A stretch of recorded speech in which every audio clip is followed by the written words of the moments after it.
Hello, everyone, and welcome to another edition of the Tetracast. This is RPG Site's weekly podcast where we get the site staff together to talk about our favorite genre of video games. My name is Brian Vitale, and joining me today, I've got Adam Vitale. Hello. And Josh Torres. Hola. James, I assume, is sleeping in. We will loop him in if he wakes up. And Chow has some sort of class today. We might get him later. We might not. We'll see. If either of those two show up, we'll introduce them and then get moving. It's been an interesting week in the world of RPGs. It's been a surprisingly news-heavy week. We've had some announcements that we weren't expecting, some announcements of announcements that I guess we can touch on and look forward to. We've had some website updates that have given us some good looks at some upcoming games that we're all anticipating. And we've had just some new trailers for games that have already announced that kind of show some neat things that we'll want to touch on. Some teaser websites. It's kind of a nice run of the gamut of the different sorts of things that we can talk about on this podcast. Some sales updates, some release dates. So this one will be a little bit more news focused. But as always, we're going to start out with games we've been playing, even though that might be a little bit of an abbreviated section for this week, just for a heads up on that. So as for the game we're going to start out with, obviously one of the major releases of last month in April was the Chrono Cross Radical Dreamers Edition remaster. At the time, obviously, we introduced the review that was written up on the site by Cullen Black, but we didn't have anyone on the podcast that discussed their time with the game as playing the remastered edition. We had some people touch on when they played the game initially, back when it originally came out, but we didn't have anyone who had touched the remaster until now. So to start out this podcast, I'm going to hand it over to Adam, who over the last couple weeks has been putting some time into the Chrono Cross Radical Dreamers Edition remaster, who has also played the original game. And I have not played either version. I don't know if you have, Josh.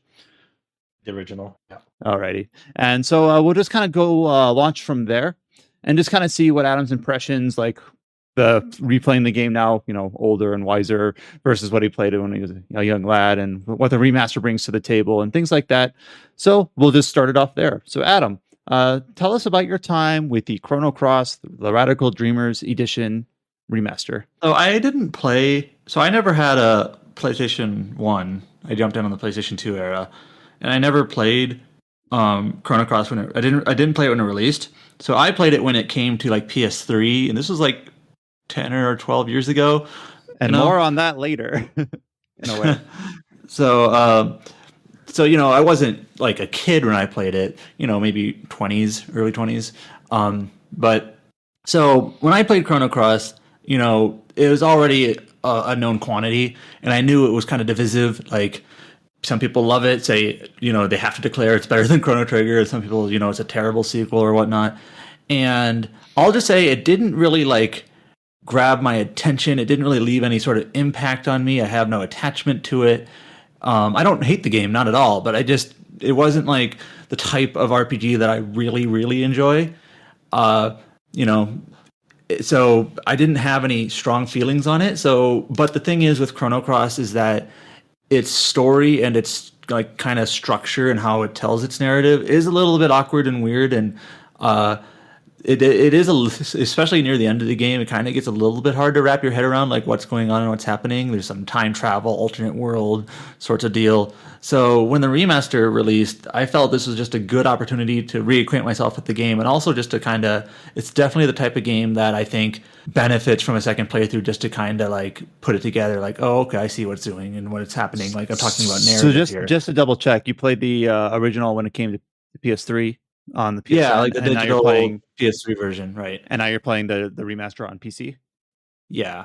Okay. So the remaster, probably the worst part of the remaster is its performance. It's, if you wanted to play Chrono Cross with a rock solid 30 FPS, this isn't really that.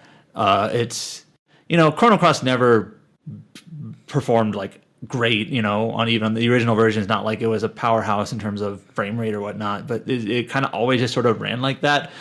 So if you're hoping things you would have assumed, or at least hoped for, the remaster to address. Yeah.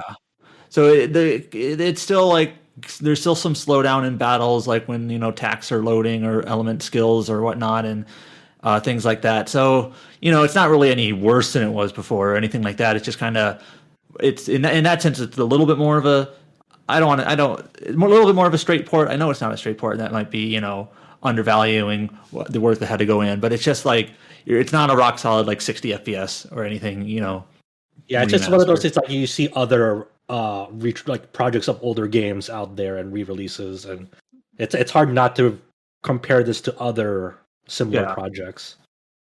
So let's say I didn't listen to the podcast episode when we talked about the review going up, and I don't really know much about Chrono Cross other than that it was a PS1 RPG. Like, can you just kind of like set the baseline? Yeah, sure. What we're looking at here. So it is a sequel to Chrono Trigger, but it's a very awkward sort of sequel, or maybe I should say a very unusual sort of sequel, where it doesn't follow the same characters, and to be honest, it takes a long time before you even realize if it's in the same world or not.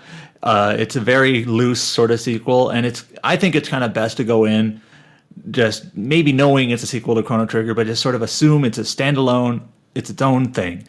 And I think that's probably one reason why it has the reputation it does, is that expectations and reality didn't quite mesh there.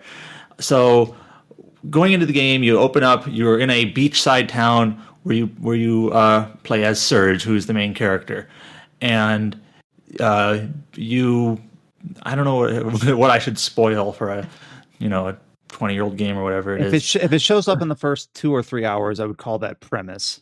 Okay, so this is more of a premise thing here, is that you learn early on that there are actually two worlds. There's Homeworld and another world, and the split between these two worlds seemed to have taken place 10 years ago. And in one of those worlds, the main character Surge is alive, and in one of those worlds, he's dead. And then you're basically trying to figure out, why are there two worlds? What exactly happened 10 years ago? What's going on? And early on in the game, Surge is attacked by dragoons.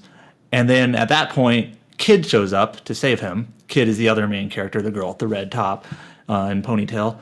And then you basically go from there to, figure out, why am I being attacked? What's going on? And then it takes a lot of turns and, progresses from there. And probably the most defining part of Chrono Cross is that you don't get a set, 6, 7, 8 person party that like in most RPGs of this type. I actually had to look this up earlier today. There are 45 characters that you can play as in this game. And you can't get all of them in a single playthrough, because there are moments where you have to make decisions in terms of like picking one character over another, sort of old Star Ocean style. And there are other moments in the game where you make decisions based on like what you do, and that can also affect which characters join you. And some of the characters, get a decent little like side story or backstory, but there are other characters that are literally like, there's one character that he's hungry and he's like, I want some food. You give him a mushroom, he eats the mushroom, he likes it a lot, but the mushroom was a magic mushroom, turns him into a mushroom man, and then he's like, well, I'll join you. And that's it. And it's Fun Guy. Just his name is Fun Guy. So I'll put on that. Good localization. Yeah. So, and then I doubt he says anything the rest of the game. Actually, the characters do kind of like chime in at points during certain scenes and whatnot, just depending on who's in your party. So, but otherwise, you could bench him the rest of the game. It almost reminds me of like GBA era Fire Emblem, where you have like 5 characters that participate in the story, and the rest you recruit during their level, and they don't really say much the rest of the game. Or some people have compared it to some like SaGa games, Minstrel Strong or Scarlet Grace even, where you might recruit a character, and there are way more characters you can recruit than you can actually use. So sometimes they kind of join your team and sit on the bench. Last Remnant is, of course, a SaGa game in all but name, and that's similar as well. So it kind of has that feel where you just kind of pick your party you're working with. I haven't beaten the remastered yet. I maybe, let's just say, roughly halfway through, and I'm playing with a couple of characters that I kind of forgot about. There's a old gnome woman who can transform into monsters. At first, when I was using her, I'm like, man, she's kind of weak. I don't know if I want to use her. But then I realized, wait, some of the monsters she can transform into are actually some of the strongest units I have, I think. So like that's pretty cool. I have a rabbit girl who attacks people with a giant carrot. I don't know really what else she can do other than attack people with a giant carrot, but it's pretty fun. Are there any characters that you're using both times just because they're too good not to use? The characters that a lot of people like to use, besides like kid who's like a main character, but you don't have to use her. There's a character named Glenn who is a kind of like a dragoon knight. He's very similar to Frog in Chrono Trigger, only human. So people like Glenn. Glenn has a girlfriend named Riddell, I think, and she's like a mage and she's pretty good. A lot of people like Lena. Lena is sort of like Surge's childhood friend. But so those are all humanoid characters. I have a feeling a lot of people like the humanoid characters because that's, similar to what you'd expect from an RPG. But, there's a lot of like creatures and monsters and things like that too. There's a Starkey the alien or the dragon? I forget. Alien. He's the alien, and then you also get like a little pet dragon, and you get a little. There's like a what is he? He's like a straw man. Oh yeah. Like a bundle of straw as a man. Other fan favorites are like Lynx and Harley. Yeah, Lynx and Harley. They're also main characters. Yeah. Lynx is the cat thing, and Harley is a jester, kind of like Harlequin jester thing. So, but yeah, that's some people just really don't jive with that sort of you have a pool of characters, you just pick who you want. Most of them aren't like story relevant, and that's just kind of. To be honest, I kind of wish we had like more modern RPGs that kind of take that approach of like you just have like a good chunk of like playable characters. Not and because of that, like the sheer size of it, of course the story won't like delve into each and everyone's backstory. They're just more of like kind of like functions to be used in battle. Yeah, they're more like units than characters sometimes. Just and they might have like a baseline like cool vibe or quirk or whatnot, but they're not really like a fleshed out character, and they don't have to be really. But that just kind of have to set your expectations that way. Yeah, it's more relegated to like strategy RPGs now, more so than like turn-based RPGs.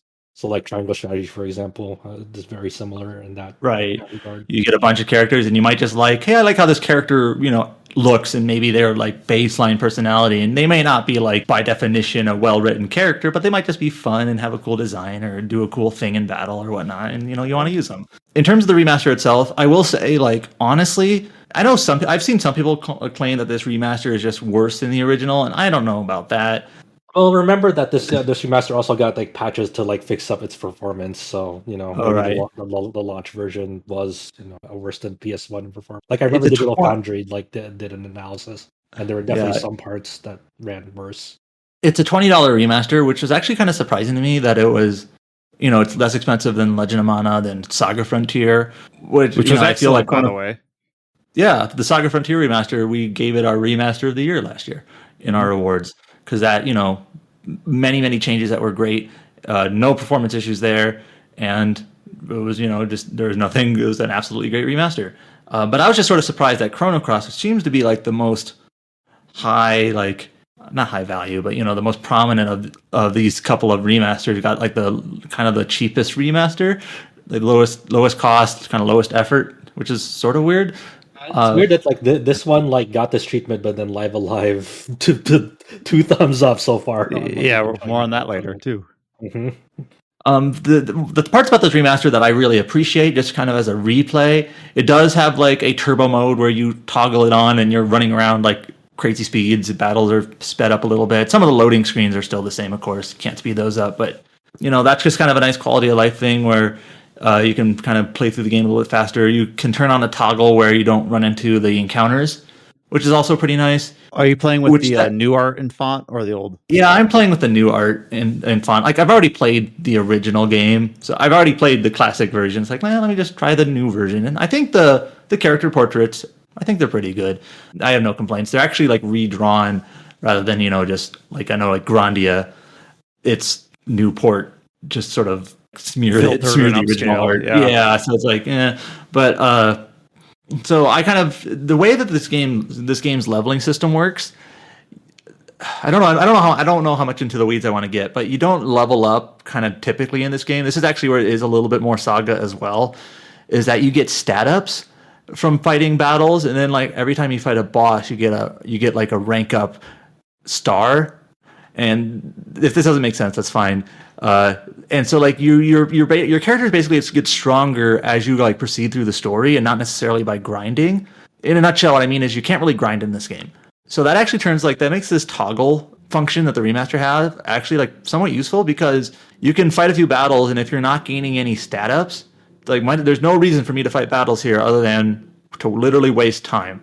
or to get drops maybe. So you can just turn off toggles for a bit, or turn on the toggle to turn off encounters, and just kind of proceed to the next rank up, if that makes sense. I know I kind of blitzed through that, but it's just like the leveling system, how it works, it actually works pretty well in conjunction with the toggle switch for encounters. Yeah, I mean, we've seen in RPGs a few ways that things are implemented so you can't just grind. I'm thinking Lost Odyssey? Lost Odyssey just has literally like a hard cap where very quickly, if you're like a level or two above the enemies, you just won't get any EXP. I was also thinking like a Western RPG like Vampire the Masquerade Bloodlines, where you only get EXP from quests and not from battles. So it's kind of cool to see. And I think that's just kind of smart in general, as in principle, where like if you design a boss where they have certain things that you want the player to exploit in terms of like a strategy or a weakness or a suggestion of how you should tackle them, rather than just be like, well, I'm just going to level up until I outpace the boss. It also works like probably the primary reason why it's set up this way is so there are 45 characters in this game. If you want to swap them in and out, they're all the same rank. That's a good point. I didn't consider that. Yeah. So there are some stats you get just by using them. So like a character that you use more often than a character you don't use will be a little bit like higher stats, but really it's not a big difference.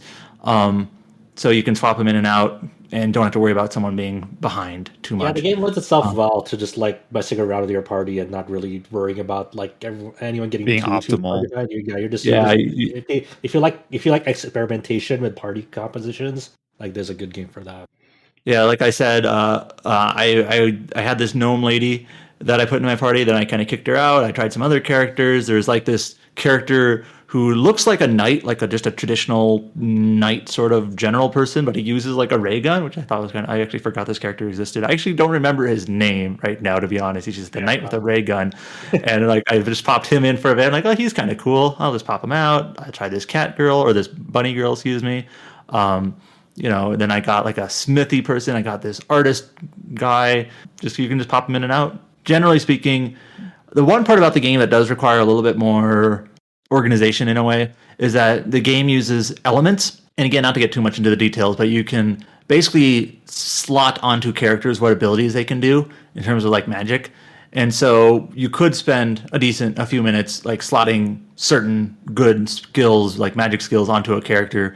And then because you've done that, like, all right, I've set all these pretty good magic skills on, the guy with the ray gun. So I'm going to slap him in the party and kind of just keep him there because I don't want to micromanage the rest of the characters, if that makes sense.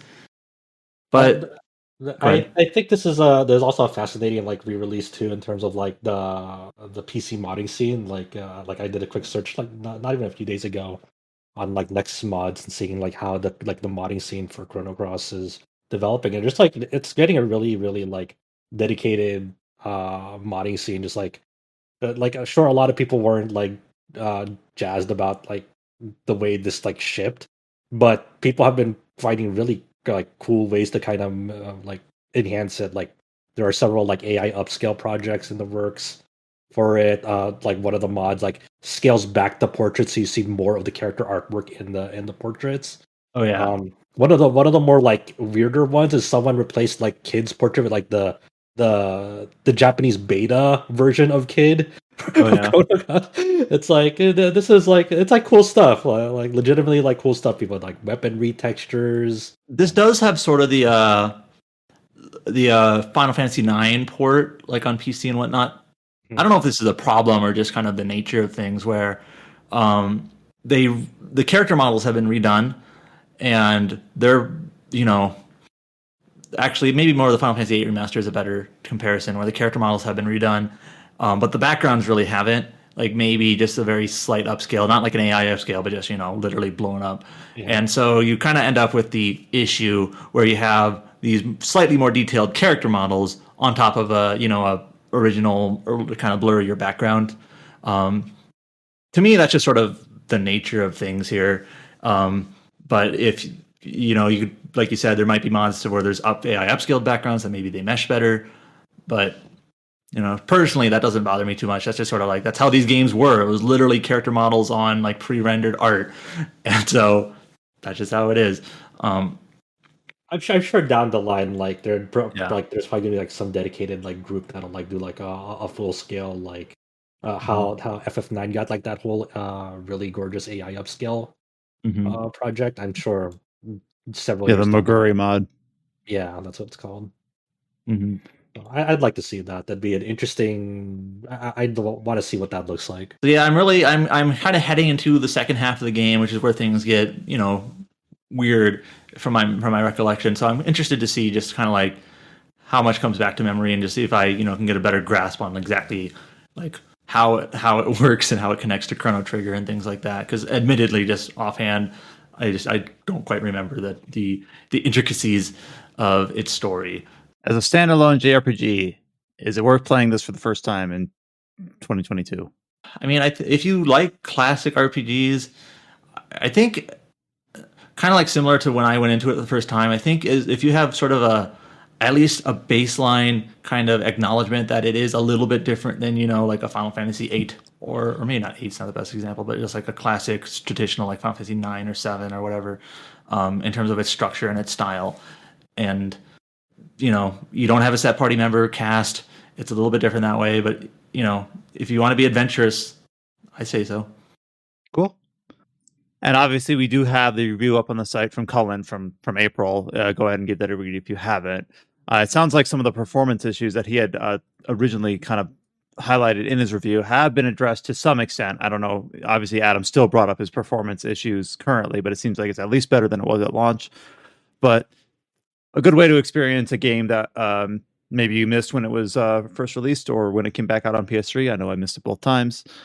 But go ahead and give that a look, and we'll likely be kind of considering Chrono Cross as a candidate for best re-release of the year when we're at the end of the year for 2022. So to go on into what I've been playing for the week, this probably won't be too long a section because mainly I've been going into Eiyuden Chronicles Rising. Now, this game was kind of basically the feature of our podcast last week, so I don't want to just kind of rehash the same sort of stuff, but we had Adam who had reviewed it and Josh who also had early access to it and was able to, both of them were able to discuss their feelings on the game and how it acted as a kind of side game prelude to the more anticipated Eiyuden Chronicles 100 Heroes. I went into Eiyuden Chronicles Rising. I keep saying Chronicle Rising with that conversation that we had last week in mind. I almost feel like I feel like this would be like wagging my finger at you, but I almost kind of feel like you undersold how repetitive it is in terms of it is kind of like junk foody in a way, which is kind of cozy, where it's just tearing up your weapons or your armor or your abilities, and then you go out and you do more requests and you tear up your shops, and you basically just kind of progress in a very linear fashion, both in terms of like where you're going and where the combat's going, and also like your gear and your equipment. You don't have to make a lot of decisions in terms of like what you're doing with your weapons or with your armor, with your abilities. The game kind of decides all that for you. And I don't know. Literally, the first word I use to describe the game in my tweet and review and whatnot is that it's very simple. Yeah, it is extremely simple. And I'm very surprised how much, like, real estate's not quite the right word, but how much they were able to get out of a simple concept. Like, one concept of this game is opening up shops to increase your gear score, your attributes or capability. I'm like, okay, that makes sense. I'll probably make a weapon shop and an item shop and a smithy and maybe like a tavern, right? But there's also like a farm and then some sort of attachment to the farm. There's a weapon shop, an armor shop, and a smithy, and a potion shop, and a bazaar, and a trading post. And I'm just like, and every single time you open one of these shops or upgrade it, there's like this little goofy animation where the townspeople are like quickly constructing the new building. And I'm just really surprised. I think it's just the same guy. There's one guy building every building. Yeah, the one person job rebuilding. Like, I knew going in that was a factor of the game because you had said so, but I was surprised, like, okay, this is literally like the 24th time I've seen this little animation, or I'm surprised, like you open up one point in the game, like 4 or 5 hours in, you open up a magic ward in the town of New Navia or whatever, so that you can like equip your characters with like the rune lens gear, which is basically like your elemental contribution to your outfitting your characters or whatever. And even that they divide into like 3 different shops. I don't even remember what they're called. There's like one that you craft the lenses in. There's one that you update what level of lens you can equip. And then there's one that's in the same district that's like upgrading your magic bag that holds your materials. And so at this point of the game, I have like 13 or 14 different shops in the town. And I just kind of like, you just kind of go to them in sequence, press the interact button, and be like, all right, I can just click through all these weapon upgrades, click through all these armor upgrades, click through all these bag upgrades or rune upgrades. And they're all very linear. You don't have to decide, like, do I want this weapon or this weapon? You just equip a weapon and you upgrade it if you have the materials for it. And all the materials come from like 3 or 4 different dungeons. The thing is that none of what I'm describing is like bad. It's just so straightforward that it's very boring. I've actually like fallen asleep twice trying to play this game, and not literally like at my desk, but like I'll just like find myself getting sleepy and then I'll just like turn in for the night and then realize I didn't log out of the game. So right now I'm like halfway through Eiyuden Chronicles with like 45 hours played according to Steam, because it's just on all night. That game. Yeah, so apparently I am just getting my money's worth. But yeah, biggest Eiyuden Rising fan here. Apparently, but according to my playtime, I do like the artwork, especially like the full scale portraits of characters that will be reintroduced in 100 Heroes. I do agree with Adam that the localization seems really well thought out, and a lot of the characters have really cool manners of speaking. And when you're talking to Hogan or when you're talking to Guru or all that, each of them has like a distinct way of interacting with the cast and presenting like their. This is kind of specific, but one thing I noticed about Guru's dialogue when I was watching you play is, and this is just like one of those like localization quirks, is that he oftentimes leaves out like the subject of his sentence must be the work of bandits, or like rather than saying this must be the work of bandits, he'll just be like must be the work of bandits or things like that. And I kind of noticed that he does that a lot, and that's just like one of those localization quirks that makes him kind of have like the characters have their own sound, like their voice and how they speak. And I thought that was interesting. Yeah. And I'm actually kind of glad this doesn't have voice acting, because I would like, there's so many times where I'm just literally like rapid firing through the dialogue as fast as I can. Especially with all the quests. I'm surprised at how many quests are literally like, I'm in the residential district. I need to find someone in the 2nd Street district that has a money problem or whatever. Then you go there and you just speak to the person with a thing over your head. You don't have to do any thinking. And then they're like, oh yeah, that's me. And then you just go back to whoever gave you the quest. Like, oh, thank you for finding this person that's clearly marked on your map. Here is a stamp and 500 EXP or whatever. And I'm just like, nah. I feel like this game could have half as many quests and still be like the exact same experience, because a lot of it is literally just running around town, smashing in my case, the R right bumper to go through the quests. And a lot of times I'm just doing it because I'm upgrading my gear and I just run out of money, because every time you upgrade your gear, it requires materials and some of your, I forget what the money is called. And I was actually kind of like low on funds. So I'm just like completing quests because they each give you like some nominal amount of cash just to spend on stuff, which is, I guess, decent gameplay. It gives you incentive to do the quests, and rather than them being pointless. So they're not pointless, but they're just boring. I feel like I would have been a little bit harder on you on the game than you were, but at the same time, there's nothing about it that's like bad. It's just pure like almost like I'm unmoved by it. It just doesn't excite me. It doesn't interest me. It doesn't hold my interest apparently. But I'm almost doing it kind of as like, it's a short game, it's a side game, kind of like what you said. It's a $15 little bonus that none of us were expecting when those of us who supported the original Kickstarter were even asking for. So I'm just like, all right, don't like view it through that lens, and that way it becomes something that I'm not like judging it. I'm judging it on the appropriate scale of merit that I feel like I should be, rather than treating this like some full-fledged thing that it's not, and holding it to some standard that it was never going to meet. One way that I put it last time, first of all, I'm pretty sure I felt like I said all of these things, both in verbal form and in review form.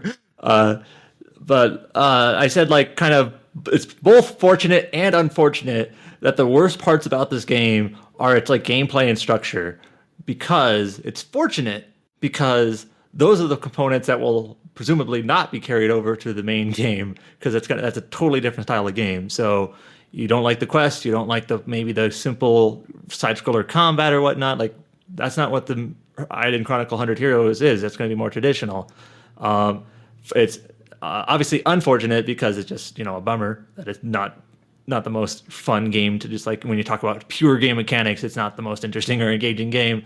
But the components that I felt were strong, like the sharp writing and the characterizations, like okay, if the main game can maintain that, then that's good.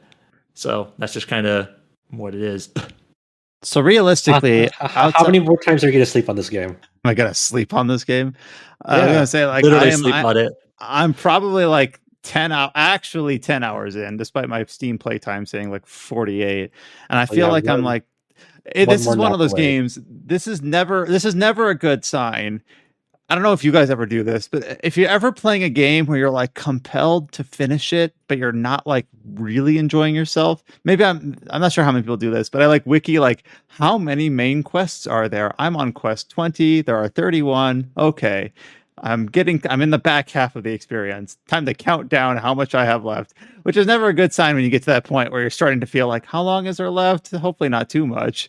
And that's kind of where I'm at with this game. Where I'm like, all right, there's 10 quests left. This game. Yeah, there's 10 quests left. All right, I can push through. I can make it. I don't know. Maybe that's not a good motivation for a game, but I'm like, You're just trying to cope because there's nothing out yet in terms of video games right now. Yeah, I caught up on Monster Hunter. I want to knock this one out, and I want to get back to Stranger of Paradise. I think it was on sale on Epic, so I'll probably grab it and poke through that, which is also not based on our discussion on that from back in March. Not too long of a game, so hopefully I can knock that one out pretty quick. The next game I'm mainly looking into is Sunbreak expansion, which is I think like literally the last day of June, at least the last week of June. So I've got some time to knock out my R. We're in kind of a backlog crunching time as we've been in for a bit. But yeah, I don't like I kind of said at the start of this section, we talked a lot about Eiyuden Chronicles Rising, maybe with a little bit more positive flair and a little bit more back and forth between Adam and Josh last week. And we also talked about Adam's written review up on the site for that game. A fun little appetizer for Eiyuden, just with some clearly stated drawbacks and some caveats. But go give that a read if you haven't yet. And to wrap out this games playing section, since there's 3 of us here and Adam and I have gotten to speak, we will hand it over to Josh. Josh, what have you been looking at during this backlog crunching section of the year? Yeah, I've been kind of running through backlog also.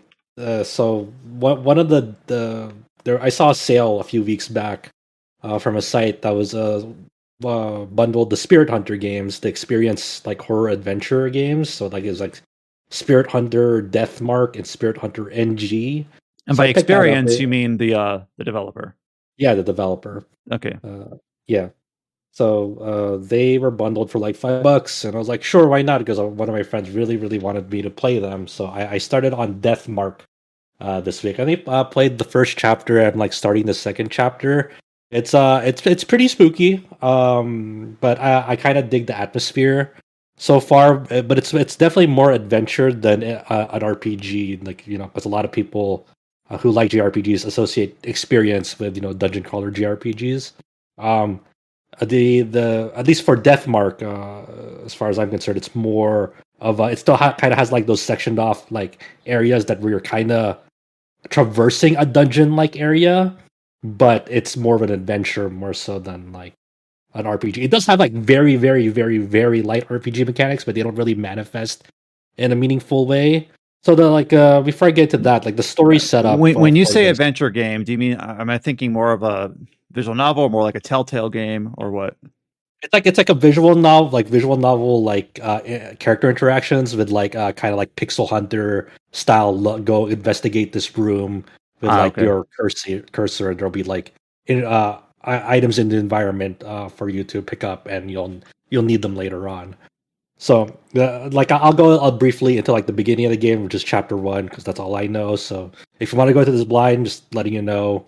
For anyone who wanted to play Deathmark, I'll be briefly discussing chapter 1. So the premise of this game is that you're playing this main character that you can rename. I don't remember their default character. I just renamed them. And this main character one day is like passing by like some schoolgirls like talking about like the like rumors about like of like missing people. And so forth, and as that happens, like he kind of like gets transported like unknowingly to this like mansion, and he's like where am I? I don't know what's going on. And he enters this mansion, and it's all dark, and he sees like there's like a doll, like a life size doll in a maid outfit on like a couch nearby, but it's like not waking up or anything when he tries to interact with it. He's like, okay, try. So he goes to investigate like the mansion because he saw that before he entered it, like one of its wings, like the light lit up in one of its wings. So like, okay, someone has to be here then. Um, so he enters one of the rooms and he witnesses that there's a corpse on the floor, and the corpse has like plants coming out of it, like kind of like some flowers, some plants, and it's kind of obviously very eerie. There's blood on the floor, and he sees something kind of like a ghost, and then like in an instant after that, witnessing that, all the lights pop up, and the corpse is gone, but the blood stain is still on the floor, and he's like, And this that's is weird. like the opening event of the game. Yeah, there's the opening event of the game. Well, one of the things I forgot to mention is like when he was transported to like this mansion, there's like a mark on like his right wrist. And it's kind of like almost like red bite marks on his wrist. Um, so and like this thing like kind of like burns him at times when like he witnesses kind of like a dangerous event or danger looming around. So the mansion lights up, and he goes back to like the main lobby area, and he notices that this doll, it has like woken up and like is speaking to him, and it's like, okay, that's weird, what's going on? And so this doll kind of lays out, oh, you have like a death mark on you. If you don't do something about that, you will die at the next dawn when dawn or comes. And it's like and so he's like, oh, I don't know like how to get rid of it, what's going on, like, and he's like making a decision whether he should just like try his best, like get rid of it, like do what it takes, or kind of curl up and die and wait for his doom. Does the doll give him any indication of how to get rid of it? She gives them like background, like of like what could be the cause of the mark. The corpse that he saw on the floor, they think right now, belonged to like the previous owner of the mansion. Her name was Saya. She was like a doctor of sorts. Um, but you do get like info of like how you might get rid of it. So that like this prologue goes into like chapter 1 now, and like there's like a knock on the door, and you're greeted by like the first like two like side characters in the game. Like there's a schoolgirl, and then this elementary school boy. So the girl's like I think high school, and the elementary school boy obviously is elementary school, and they both have marks on them as well, kind of like the bite marks.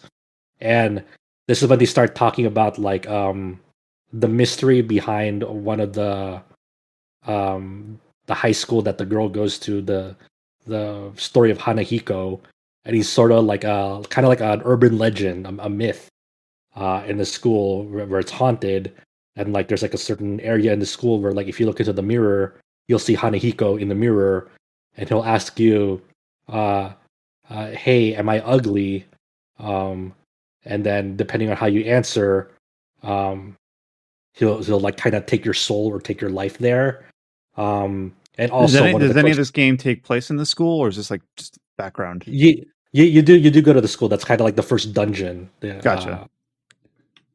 For chapter 1, and then you learn about Hanehiko, like one of the preliminary details, like Hanehiko also like does not like grown-ups, like so the Hanehiko is more likely to attack if you're older. So um like so you get introduced to like the kind of the gameplay of the game once you travel to the school to like investigate these rumors and what's going on. So you're like along the way, you sort of have like these decisions that you make, but they're all time decisions, and that's dictated by like, a spiritual force counter. It's kind of like your HP gauge almost, but it ticks down as soon as like the decision making starts. So if you're um, like indecisive, it'll work against you, because this thing is just constantly ticking down at a pretty fast pace. You can like you can extend like the cap of this sort of HP gauge by finding like these talismans in the environment, but that's sort of like the main thrust of the game for the most part when it comes to um sort of like gameplay mechanics. There's one other thing later on that I'll detail, but for now, like you have time decisions in this game and quite a lot of them, and you also have like a handful of um life or death decisions where the game will explicitly state like life or death, and if like you're confronted with like a dangerous situation, and if you don't answer right, that HP gauge will instantly go down to 0, and like you just like get a game over, and like you can retry from like where you die or just go back to the last save point in that. So as you're encountering like investigating the school, it's like in the dead of night, it's haunted, and you're exploring like each like section of the school, finding sort of like items that like you may or may not need. You'll get to a point where you get to like the depths of the school, and you go to like a basement area. You meet another person in that area, which is who's like an ex detective, and he's kind of trying to find. He's kind of in a similar situation that you are, where he also has a mark, and also is also investigating this place as well. Eventually, you kind of recuperate about of things that happen in the school, because like you've learned so much, so you kind of like go back to like the mansion to kind of you know get your bearings and kind of discuss like what happened as you're investigating, and now that you're kind of piecing together like why the legend of Hanahiko came to be. It's like a pretty like dark backstory. I won't spoil that, but it's This is all in the heavier first than chapter. expected. There's all the first chapter. Oh, okay. Yeah, it's kind of loaded in a way, but I kind of like it. Um, so after you've like kind of discussed like with everyone and the doll in the mansion, like okay, like these are the things we know about Hanehiko, so we need to find a way to confront Hanehiko, because the only way to kind of they surmise is to get rid of the death marks on them, is to you know confront Hanehiko and either like banish it in some sort of way. Um, so you go there, you kind of pick up like the remaining like items that you'll need to proceed, like as like like upon revisiting like the school in chapter one, there'll be like new items for you to procure, because there are like these locked doors, and you found the key ring uh, on that revisit. So you kind of procure these items, and once that you get like all the items necessary, it kind of starts railroading you into like kind of like the final like quote unquote battle in chapter one. So like you face off against Hanehiko, and this is where like the RPG esque elements come in. So like each you have your main character, and you can have like one partner character with you when you go explore the school. So in this one you can have the either the ex detective or one of the two kids in with you, and when you face off against Hanhiko, it's kind of like an experience uh, JRPG like first person interface. Like you have your characters like facing the Hanihiko as he's like getting closer, and you can like do an action per each character. So like and the actions they available to them are like the items that you picked up along the way. So you'll learn things about like Hanehiko's like characteristics, like like Hanehiko uses plants. You picked up a note on like how to like kind of mix these like two items together, or like it kind of hints you on like how to get rid of like weeds. There are things about the legend of Hanehiko that like of like things that he's weak to. So in this kind of like showdown with Hanehiko, there's no more of like that this force like HP gauge at this part of the game. Like so you can like take your time like choosing which items you want each character to use, but they work in unison if you choose the correct items. So for example, you learn that Hanehiko doesn't like the sight of blood. and you happen to have like an umbrella and like a sheet of cloth that you learned you can like combine these two together to like kind of inch closer to Hanehiko, because as Hanehiko is like um approaching you, like large gusts of wind are like in your way, so you have to like find a way to get close to Hanehiko or for him to get close to you. So you have to find a way to like safely approach him without getting like hit by his vines, and also um like bypassing this wind. So That I have two is coming questions. out of him. Is it Yeah, is it possible to go into this like final showdown of the chapter without the items necessary? I think I don't think so. I think because once you gather those items, like it was very clearly like, okay, now like it seems to be like be a check of like, okay, you got these items, now we're gonna railroad you into this battle. So like you have a like along the way you'll like have um like collected a lot of items, but it's unclear to you right away. You have to kind of think about it and think about the things that you learned about the way to like confront it properly. But I don't think you're ever going to get into the situation where you get railroaded into this showdown without having the proper items necessary So you to just need face. to have been paying attention to know which ones to use. Yeah, exactly. So, and it is pretty weird that there are stats associated to your character. So, like, there's a stat screen, and like some of them is like power, spiritual power, and I think there's like two other stats. Like, and I don't know exactly how they factor in because your characters don't level up at all in there. Um, so like you confront like Hanehiko. You if you guessed, like not guess, but if you chose correctly on like what to do against him, obviously you'll get make it out alive. And if not, well, if Hanehiko kills you, um, and then after you solve the mystery of Hanehiko, all like the people that you met along the way, their marks are gone, but you, the main character, your mark is not, and that's how I assume that's the rest of the game of like, okay, how do I get rid of this mark?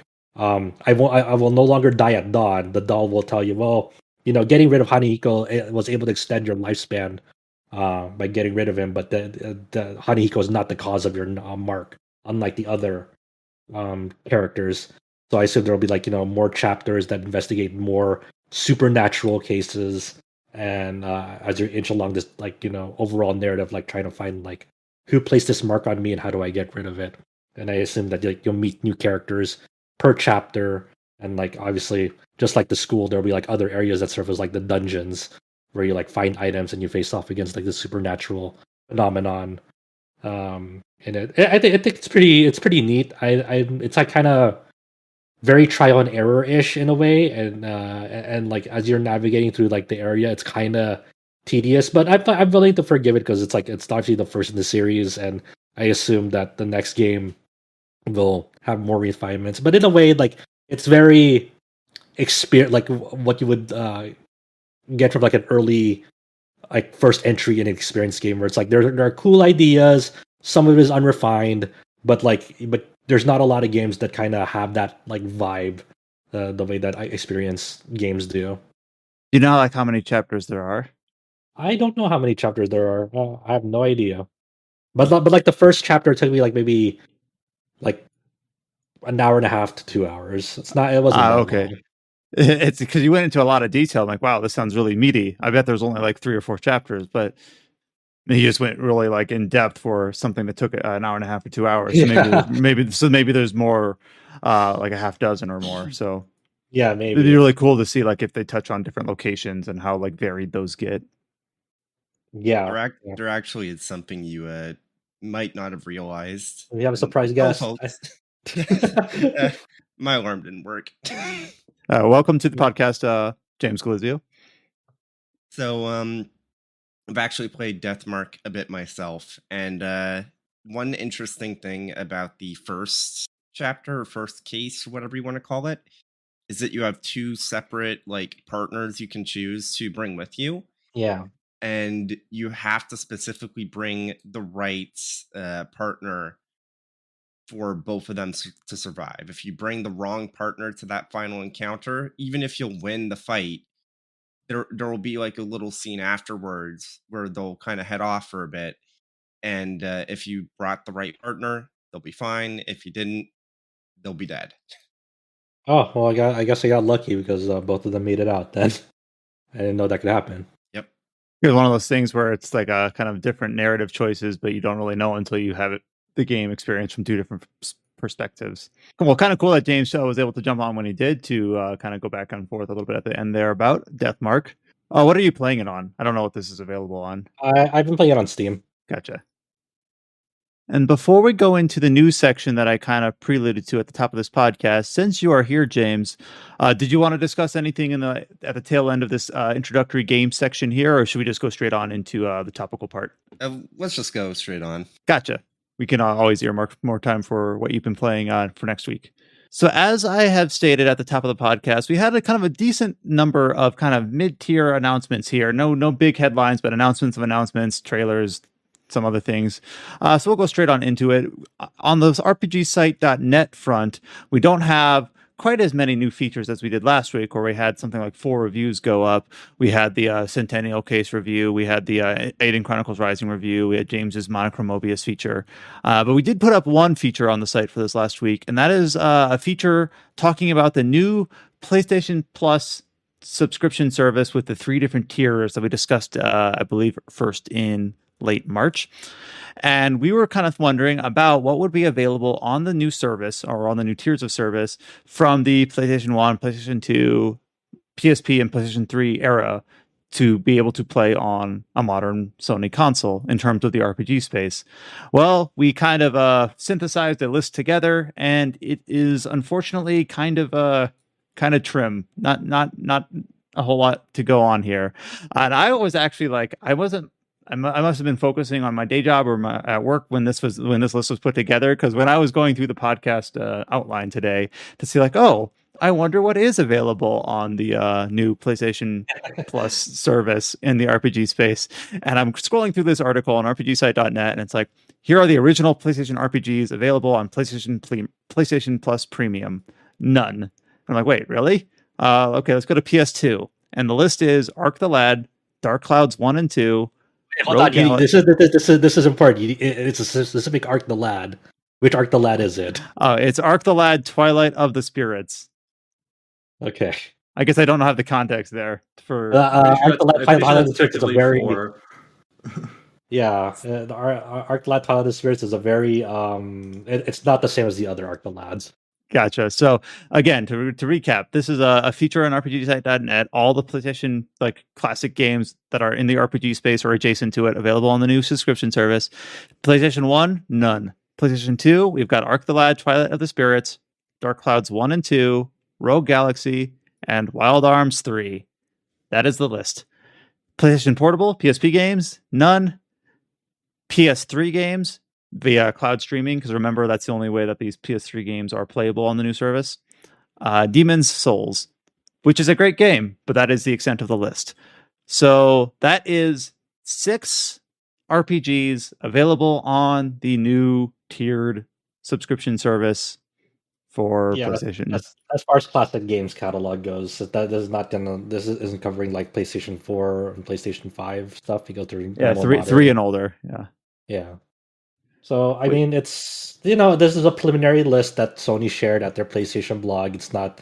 They said these are the first ones that we're unveiling. I don't know if this will be like the only ones at launch, but that's the ones that they shared. And it's a lot of. It's not surprising. It feels more like list constructive, like out of obligation to construct or to make classic games playable. Like the PS2 RPGs that they offered were part of that PS2 on PS4 program that they kind of rolled out a few years back and then unceremoniously never really got its wind under its sails or whatever. Yeah, and like these were like some of these games had higher resolution, but not not anything like glamorous. They had like trophy support. They're kind of like mini remasters. Sort of. More like upports. Like upscales.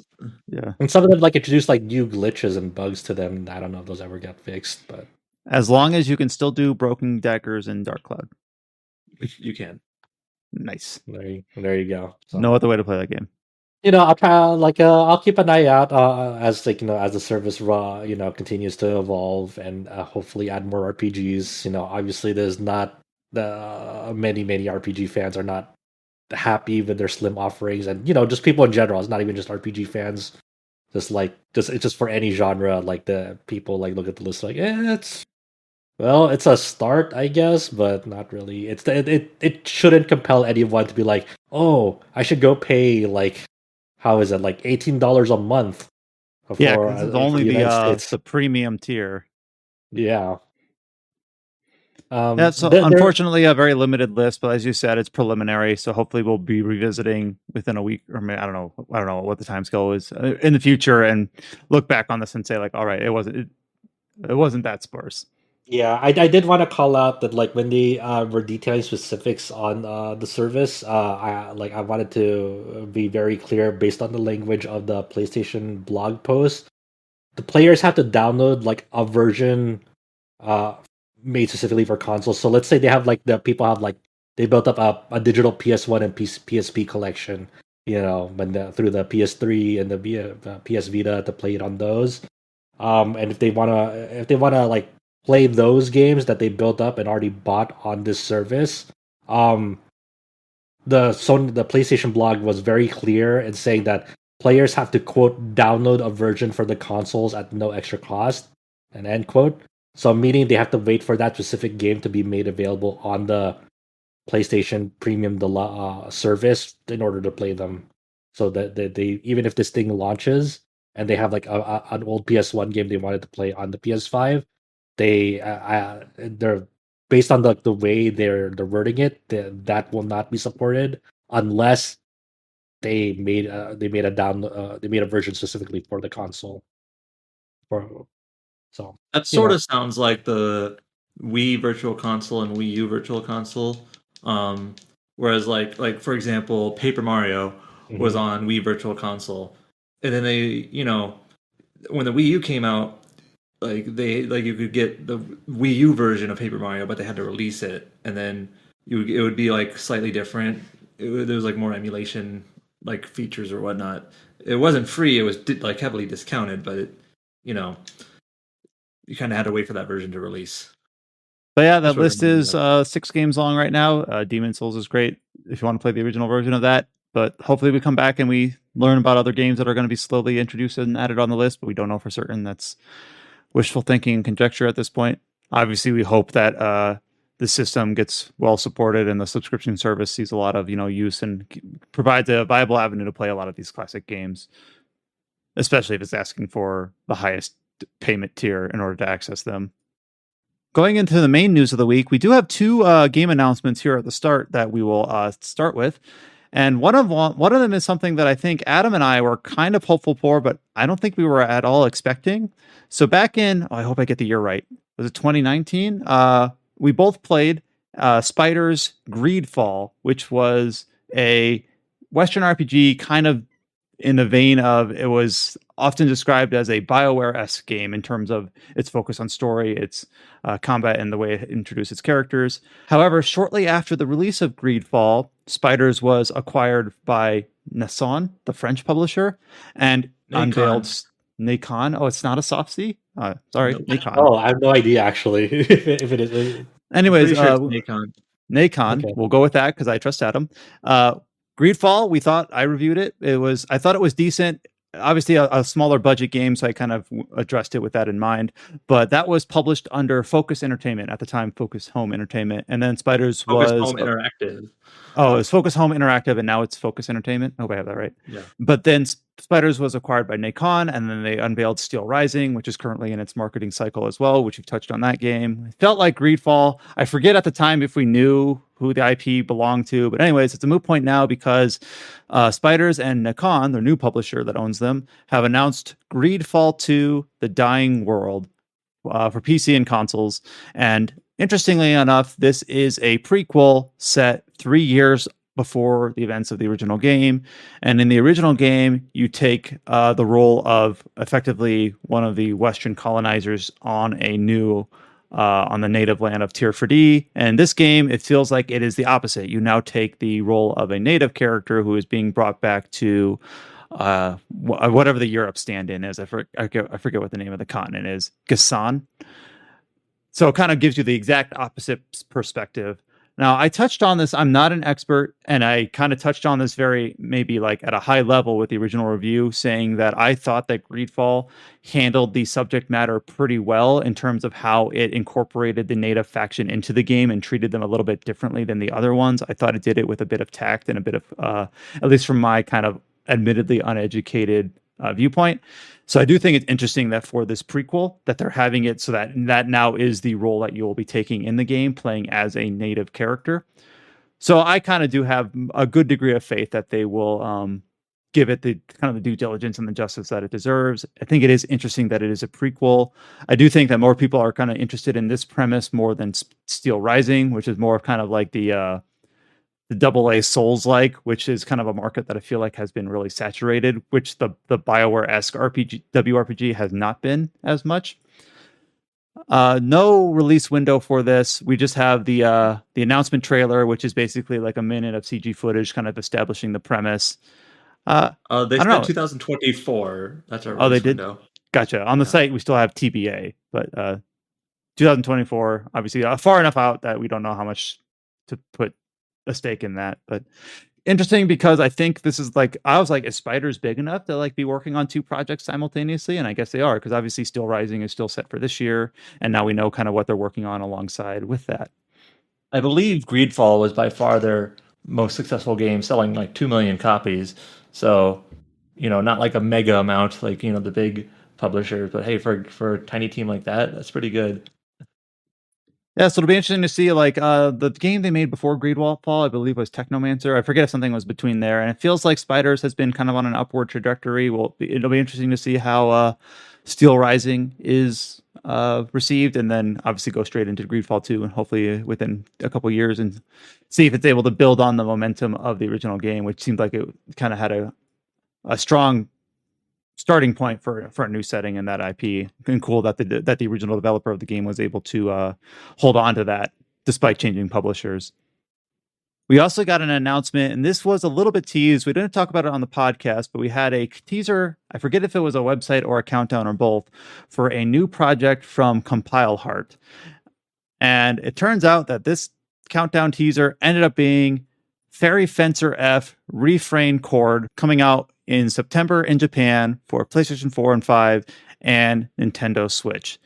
Now, did anyone here play Fairy Fencer F, or its like remaster Advent something?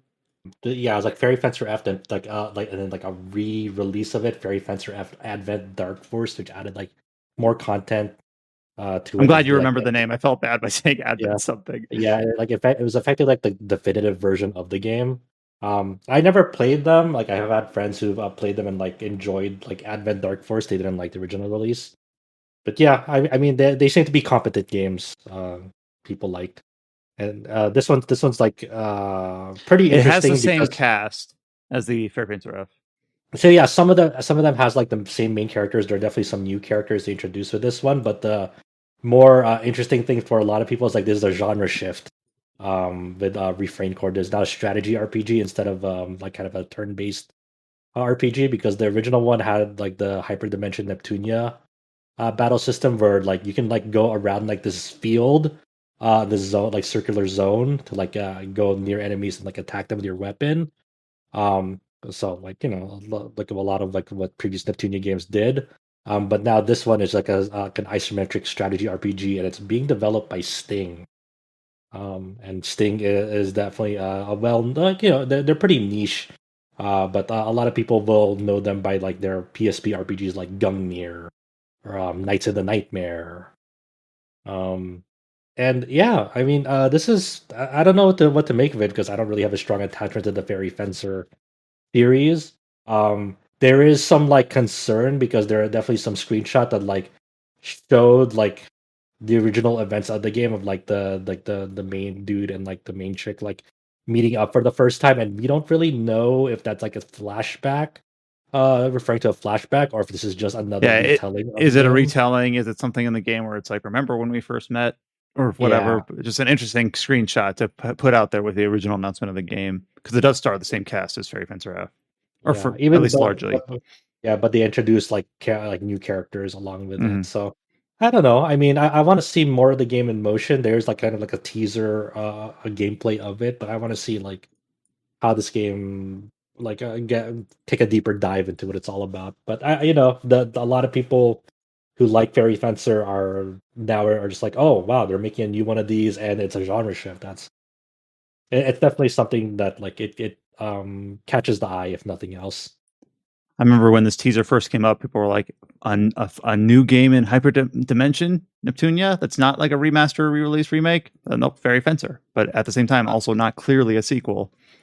To be fair, when they teased this, they called it their Galapagos RPG series, which doesn't include Neptunia. So it wasn't going to be a Neptunia game. Oh, I saw some people saying, I don't think I've played a single Compile Heart game, but I saw some people saying like Neptunia, but maybe they just saw they publish or the developer, and that's all they went with. I don't know why they call it Galapagos, but that's like their series. That's like their like non-Neptunia RPGs. It's like Omega Quintet and I can't remember, like Dragonstar Varnier and a few of their other just kind of like other games. They kind of call this like their it's like Death End Request. Yeah.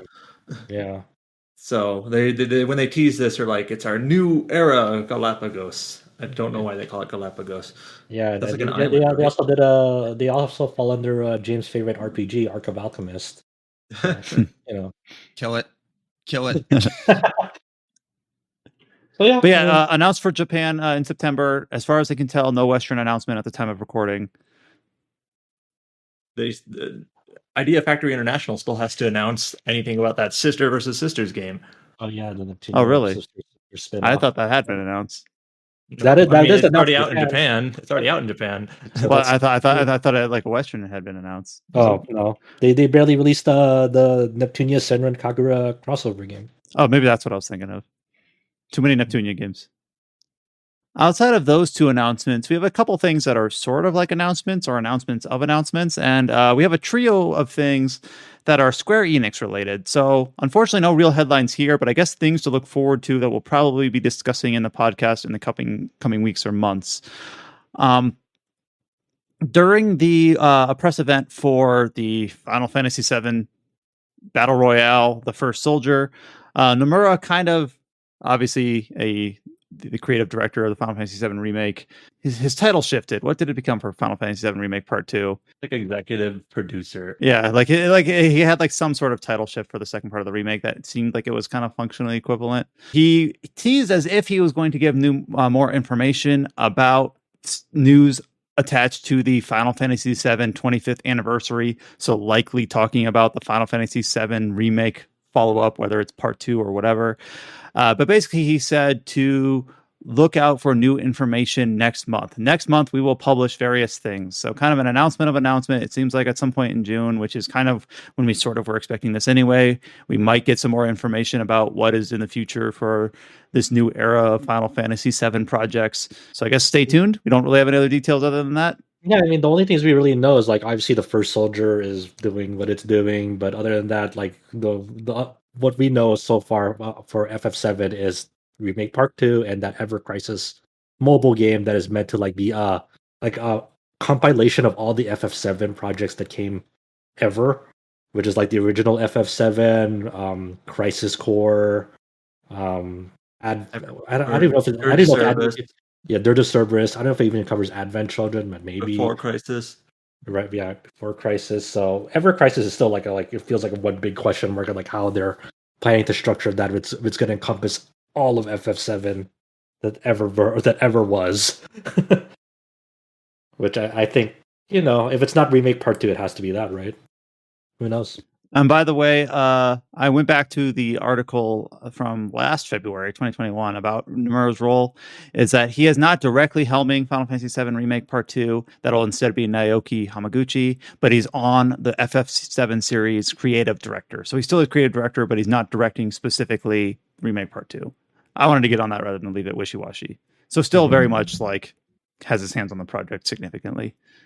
And the June is the not E3 month, so maybe like if Square Enix, has the host their own event for June, maybe we'll see it there. And here's a related headline on the site. This is very much an Alex Donaldson headline. He went in and talked about some of the new trademarks that Square Enix has filed that are likely related to Final Fantasy VII. I don't know how much we'll dig in on these, but some of these trademarks include Final Fantasy VII Remake Intergrade, possibly talking about re-upping that trademark for a Steam release, because right now it's only on Epic Game Store. A new trademark for Final Bar Line. The 3 words, Final Bar Line. You can speculate. That seems like a Kingdom Hearts like title, like subtitle. Yeah. Alex sits here and speculates this could be related to some Square Enix rhythm game in the realm of theater rhythm or melody of memory. Maybe. Who knows? No idea. Speculate away. Awesome. Yeah, I hope it's like sort of like a more theatrhythm more than melody or memory sort of project. If it's like a console port of like the arcade version of theatrhythm, that'd be awesome. And then the last one is a trademark for Labyrinth Striker. However, Gamatsu, who originally found this, I don't know if they originally did, but they reported also on this trademark and noticed that it's a combination of the 2 words, Labyrinth Striker. So Sal over at Gamatsu speculates that this could be localized as like a single, like combined word, like Labyrinth Striker as like a 4-syllable word. Again, who the hell knows what that could be, but trademarks. We don't know like if they're teasing announcements or if they could literally just be nothing. Yeah, it is worth like at least looking at for Square Enix, because remember Valkyrie Elysium first existed as a trademark and good point. So could very well be their next unannounced projects to unveil. And more interesting Square Enix announcement news. They will hold a official SaGa series live stream on May 31st, which is, I believe, next Tuesday. No, in a couple Tuesdays from now, a week from next Tuesday. And we talked about on the podcast late last year that the director of the SaGa series, Kawazu, is currently working on a remaster, a remake, and a new game. At the time, we speculated that the remaster was SaGa Frontier 2. Remake, I forget if I think Unlimited SaGa. Yeah, and then obviously a new game in the series because we had 2016 SaGa Scarlet Grace. Was that when it originally released? And then we saw it first in 2019. But yeah, we have a streaming event in about a week and a half for the SaGa series. I would say for people to like kind of manage their expectations on it too, because we don't really know, because most of these SaGa streams are usually like, hey, there's like a mini concert and like talking about SaGa Reuniverse news. So like I would say manage your expectations and be pleasantly surprised if they announce something new.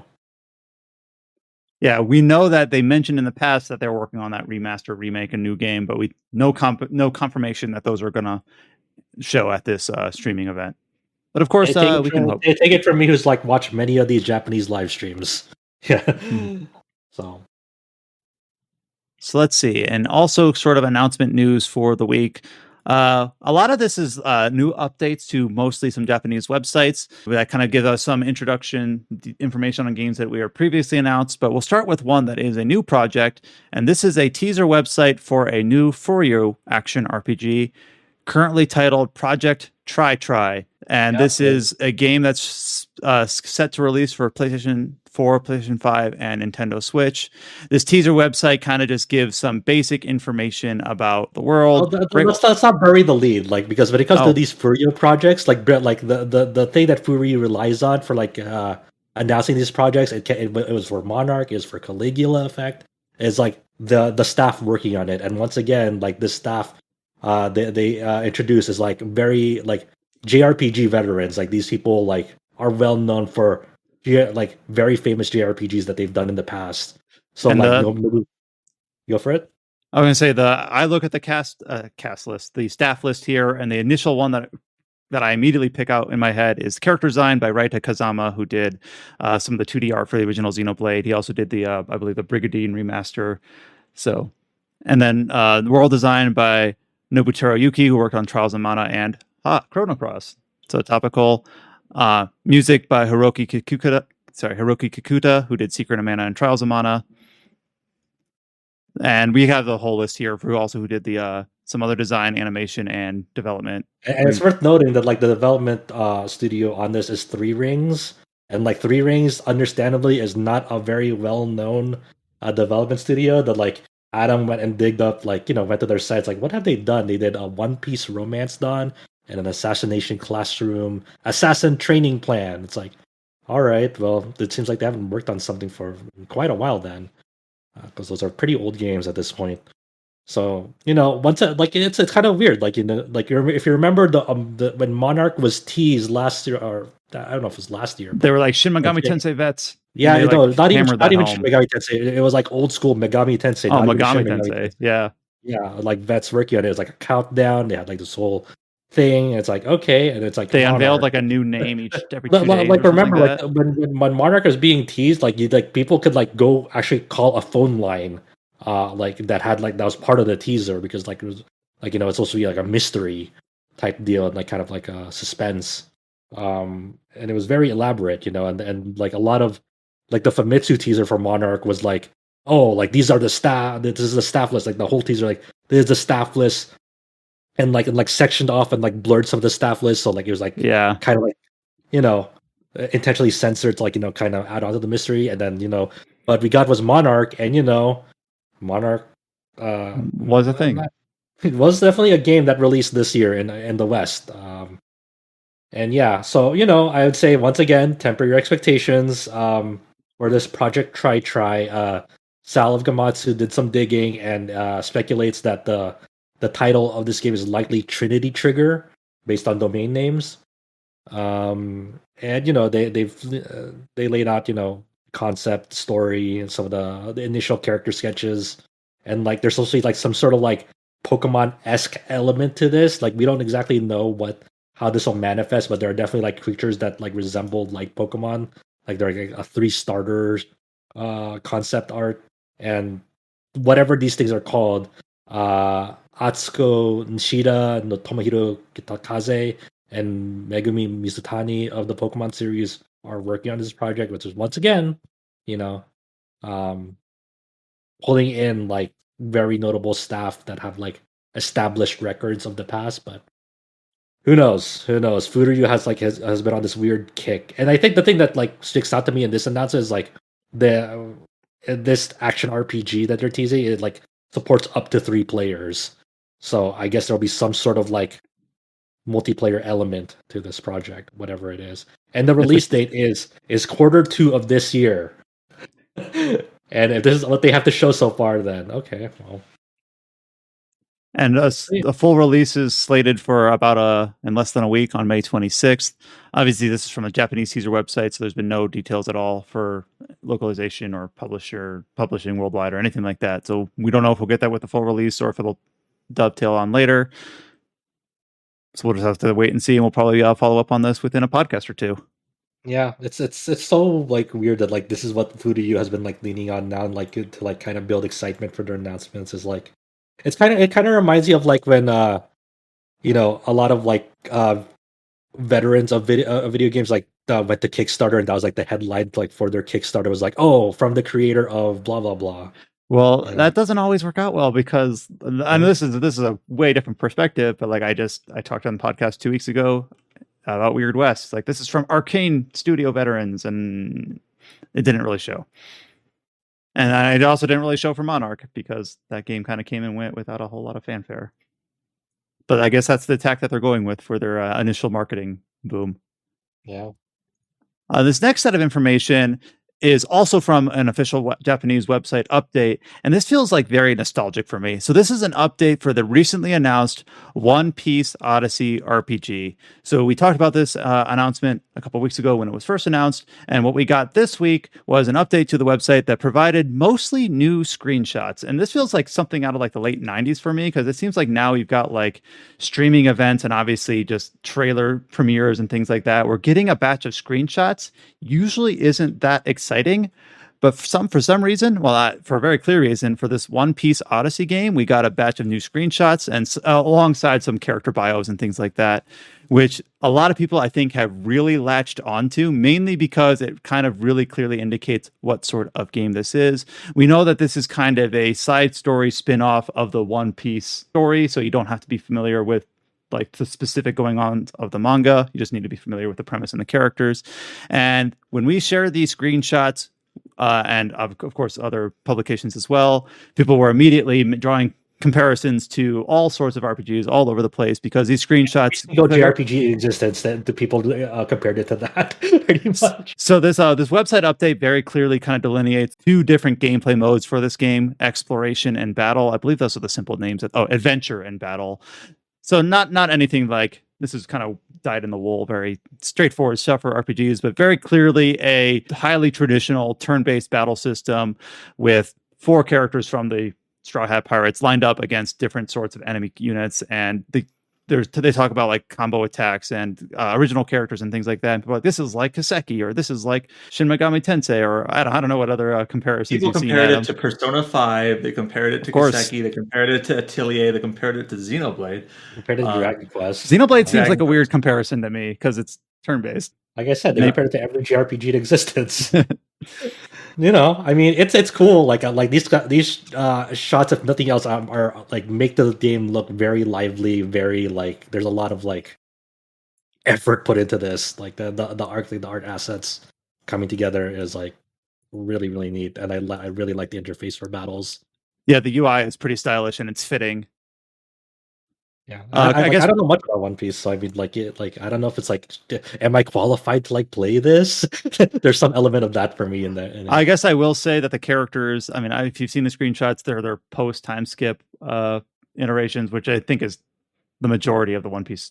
The time skip was over a decade ago now, right? I've only seen like the first like 4 or 5 arcs of the anime. Never read the manga. So yeah, so I don't really know like how much we need to know about the world and the mythos in order to enjoy this game. Should I start reading the manga? Do I just have to commit like 5 months of straight reading 24/7?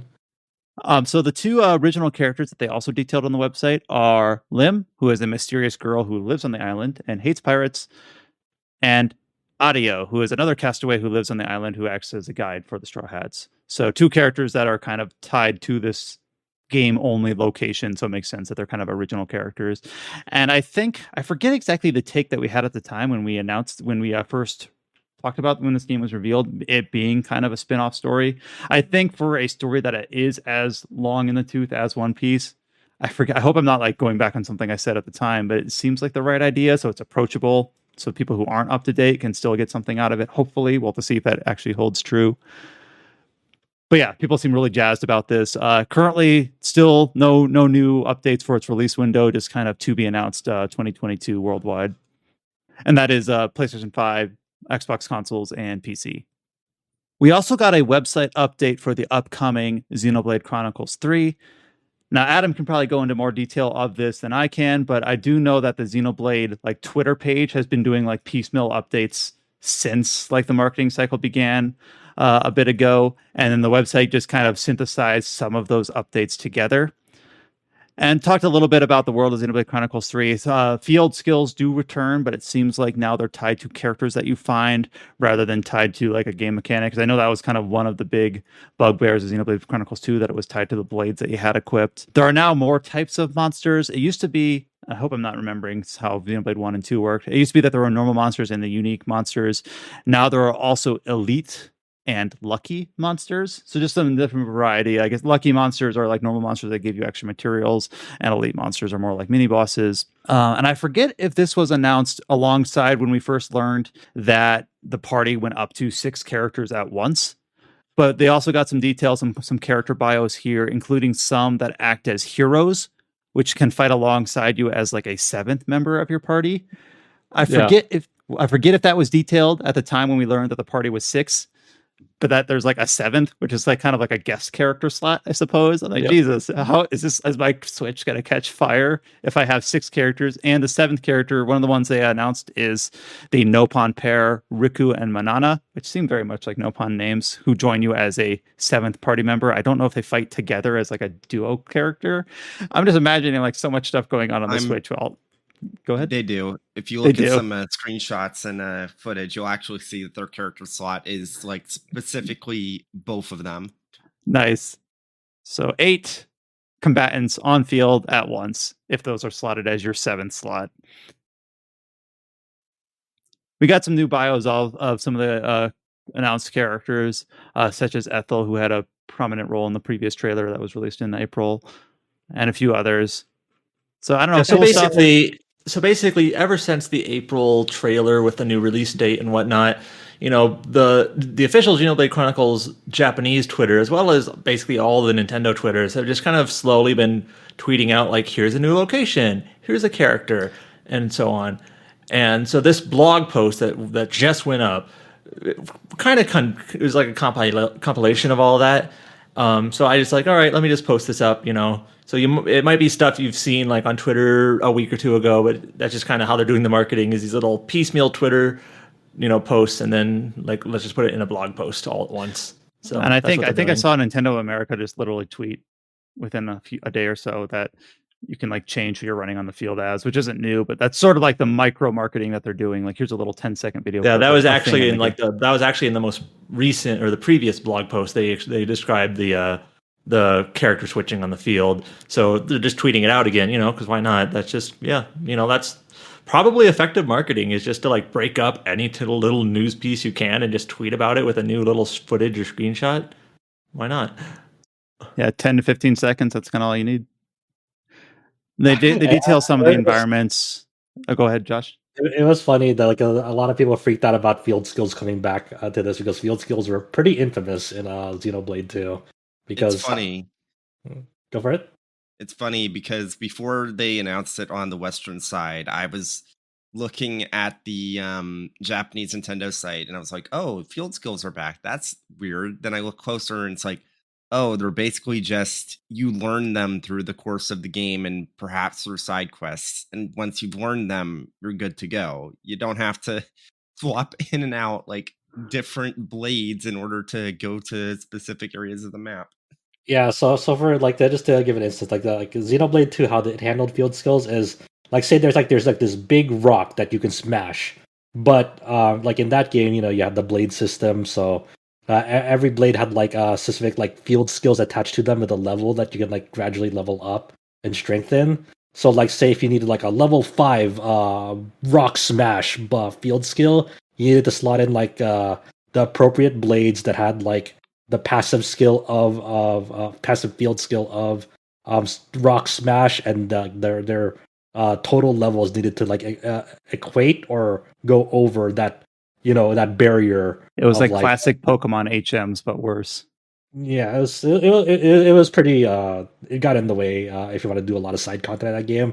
There was like maybe 1 or 2 sections in the main story where like field skills were mandatory to progress, but it was still kind of a nuisance. So like I get a lot of people like, you know, and that was like one of my issues with the original review of Xenoblade 2, I recall.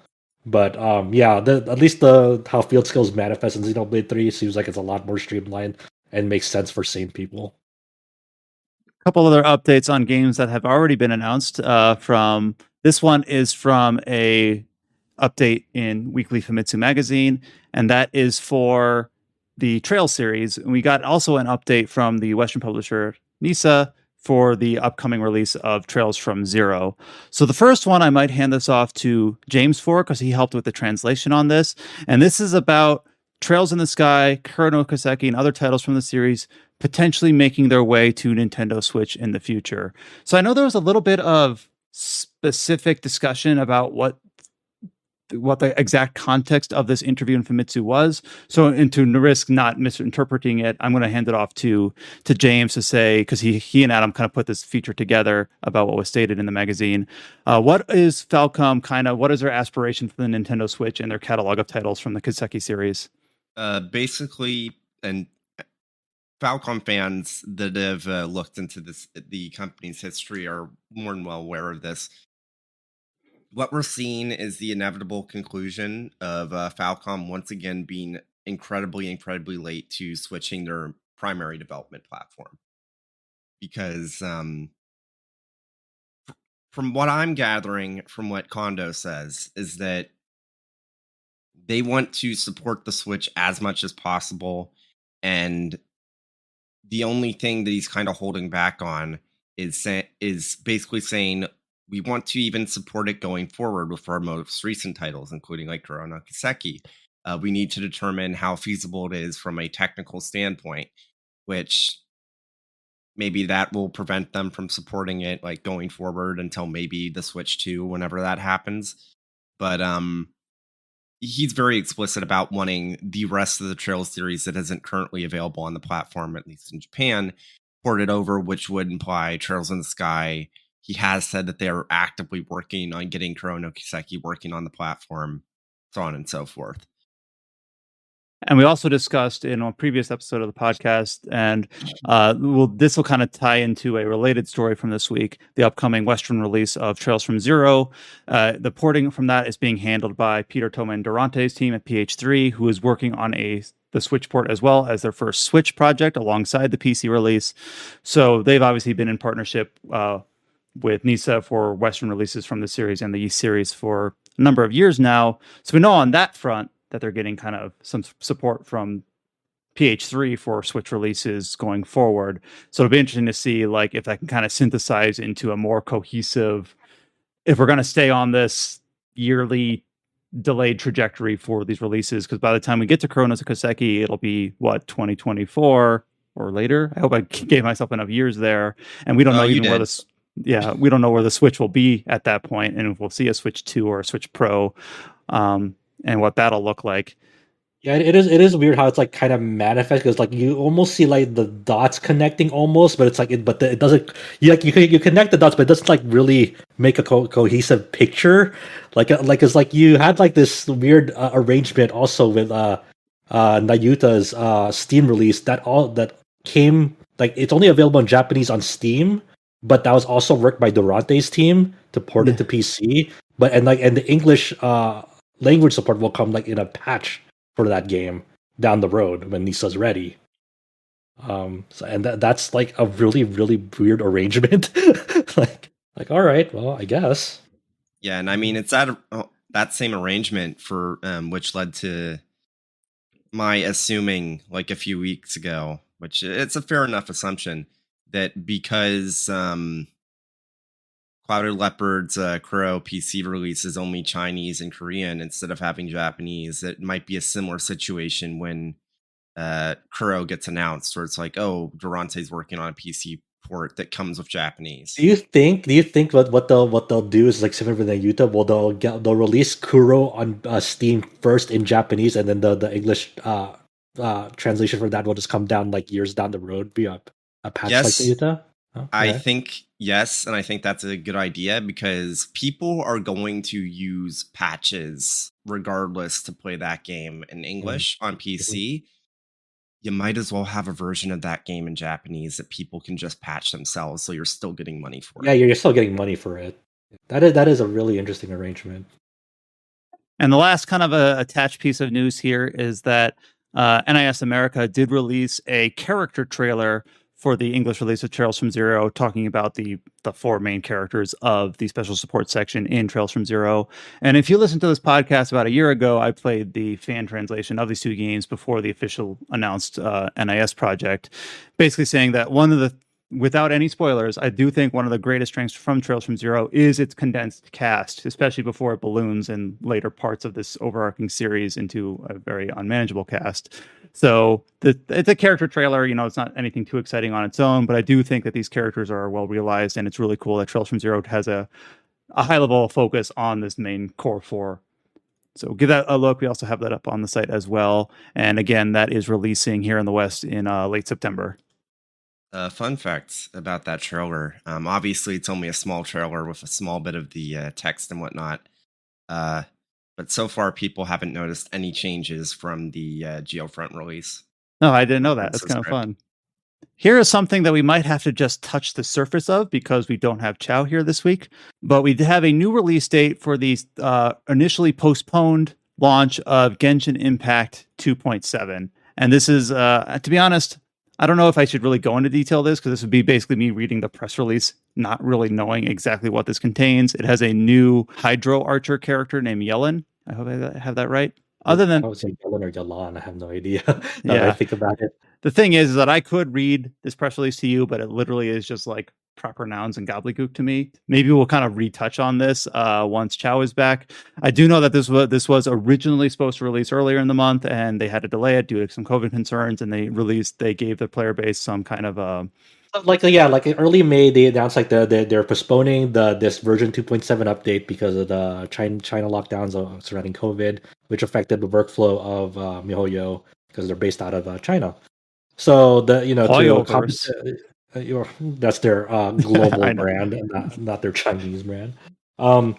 So they said, okay, since this update is delayed, we're gonna compensate players weekly. Yeah, so like every week that update 2.7 starting like at the beginning of May didn't come out, they would receive like a certain amount of primo gems, materials, experience tomes, and so forth.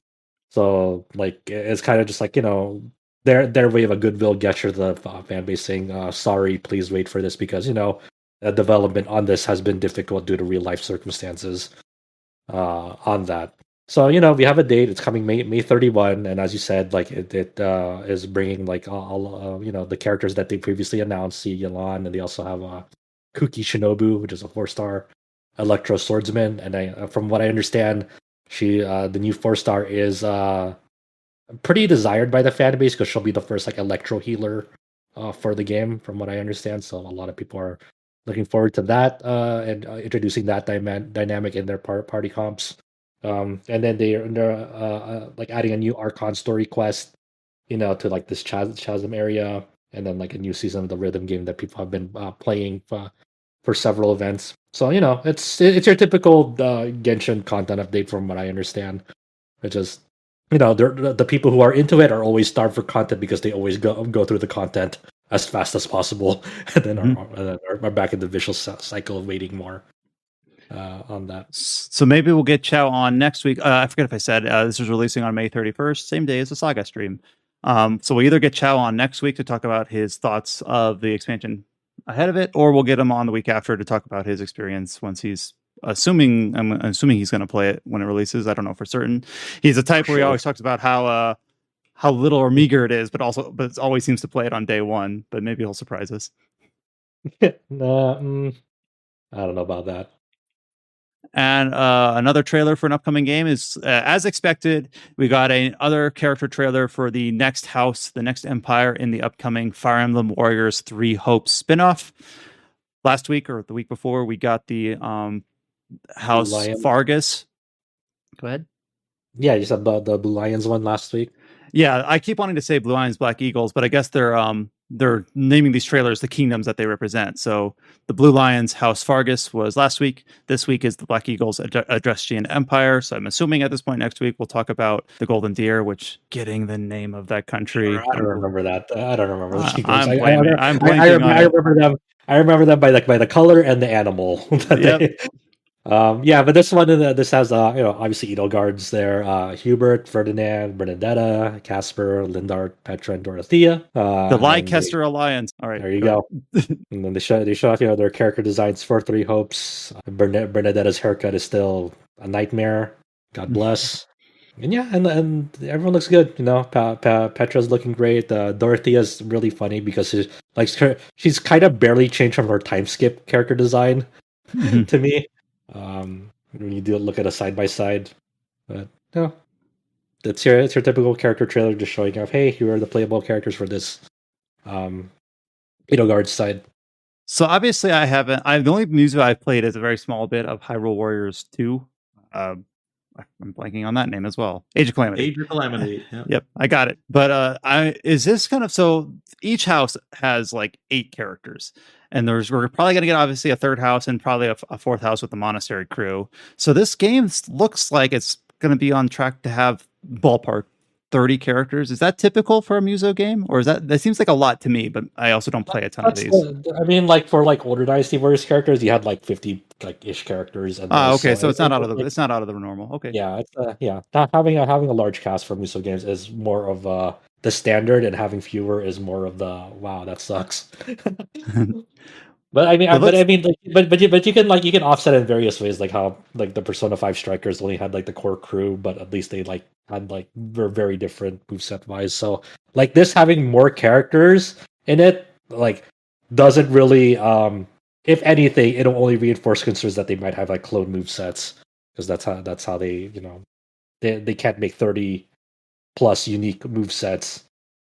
And I'll be honest, I did not like try to overlay these to see if any of the characters in the first two houses look like they played similarly. I'm sure others have.